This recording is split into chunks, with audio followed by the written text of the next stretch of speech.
안녕하세요. 날마다 말씀과 함께 김동선 목사입니다. 오늘 우리에게 주시는 하나님의 말씀은 예레미야서 25장 1절에서 14절 말씀입니다. 우리가 살고 있는 이 지구는 거대한 대결 장소라고 볼 수 있습니다. 바로 하나님의 고집과 인간의 고집이 대결하는 장소입니다. 창조주 하나님을 버리고 죽음으로 치닫는 인간의 고집이 대단합니다. 그러나 죽음으로 치닫는 인간을 살리려는 하나님의 고집 또한 만만치 않습니다. 하나님의 고집이 아니라면 인류는 벌써 멸망했을 것입니다. 이 대결에서 누가 과연 최후의 승리를 할까요? 오늘 본문에도 이런 대결이 나타납니다. 경기는 바로 하나님과 이스라엘 사이의 대결입니다. 이 당시 남유다 백성들은 매우 혼란스러운 상황에 처해 있습니다. 애굽과 바벨론의 사이에서 혼란을 겪고 있습니다. 3절에서 7절은 이런 상황 가운데 예레미야가 유다의 완고함을 고발하는 내용이 포함되어 있습니다. 유다 백성은 끊임없이 불순종했습니다. 하나님은 선지자를 보내서 호소하기도 하고 경고하기도 했습니다. 어르고 달랬습니다.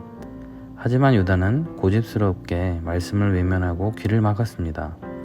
누가 더 고집이 센지 내기하는 것 같습니다. 바꾸시려는 하나님의 사랑이 대단해 보입니다. 진정한 사랑은 빼앗는 것이 아닙니다. 자유의지를 없애고 로봇처럼 기계적으로 반응하는 사랑은 진정한 사랑이 아닙니다. 하나님은 자유의지를 가진 인격적인 사랑을 원하십니다.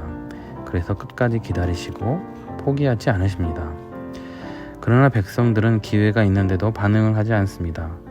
이제 다가올 심판에 대해서 유다는 변명의 여지가 없습니다. 이제 심판에 대해 하나님의 사랑이 부족한 것이 아니라 백성들의 고집스러움에 있다는 사실이 인정되고 있습니다. 하나님은 바벨론의 느부갓네살을 불러다가 가나안 땅을 유린하게 하실 것입니다. 이 젖과 꿀이 흐르는 땅, 축복의 땅이 폐허가 될 것입니다. 70년 동안 이 땅에 기쁨과 즐거운 소리, 혼인잔치의 소리가 사라진 적막한 폐허가 될 것입니다.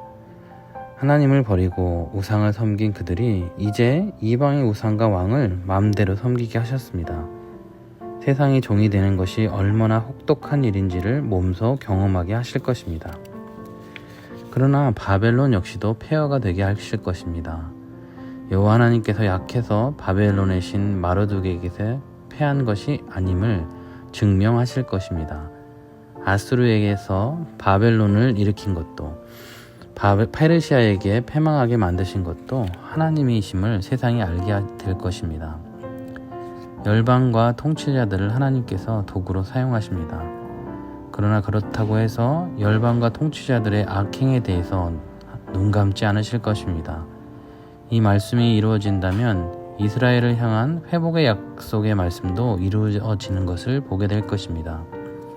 이 세상은 사람의 고집대로가 아닌 하나님의 고집대로 이루어진다는 것을 우리는 믿어야 합니다. 이렇게 하나님이 결국 이기십니다. 자신의 고집을 꺾지 않으시고 대신에 인간의 모든 고집을 꺾으십니다. 그런데 하나님의 고집과 백성의 고집 사이에 또 다른 고집이 있습니다. 그것은 하나님 말씀을 전하고 따르는 예레미야 선지자의 고집입니다. 예레미야는 요시야 13년부터 23년 동안 반복하여 여호와께 순종하라고 외쳤습니다. 불안과 흔들림의 시대에 말씀의 사역자로 살았습니다. 예레미야는 이 오랜 기간 동안 하나님의 말씀을 받았습니다. 하나님의 말씀에 민감했습니다. 하나님의 말씀을 전했습니다. 하나님의 말씀대로 살자 평탄하지 않은 삶을 살았습니다.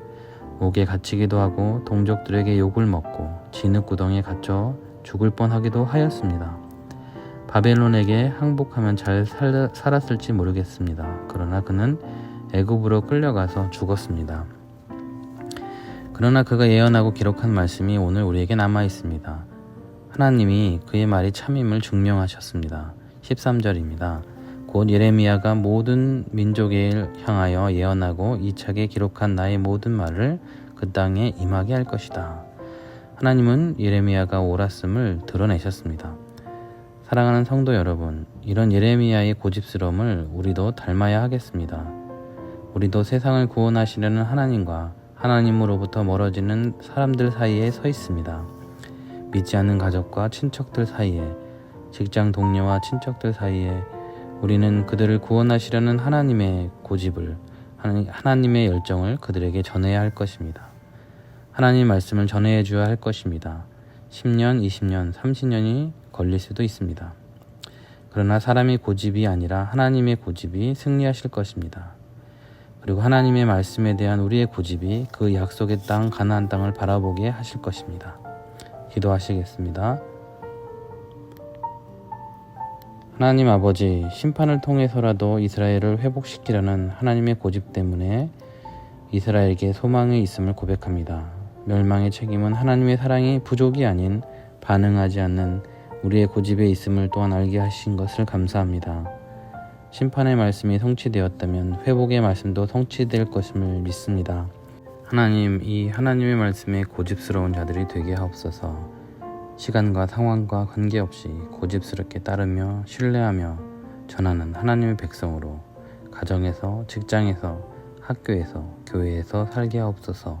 예수님의 이름으로 기도합니다. 아멘.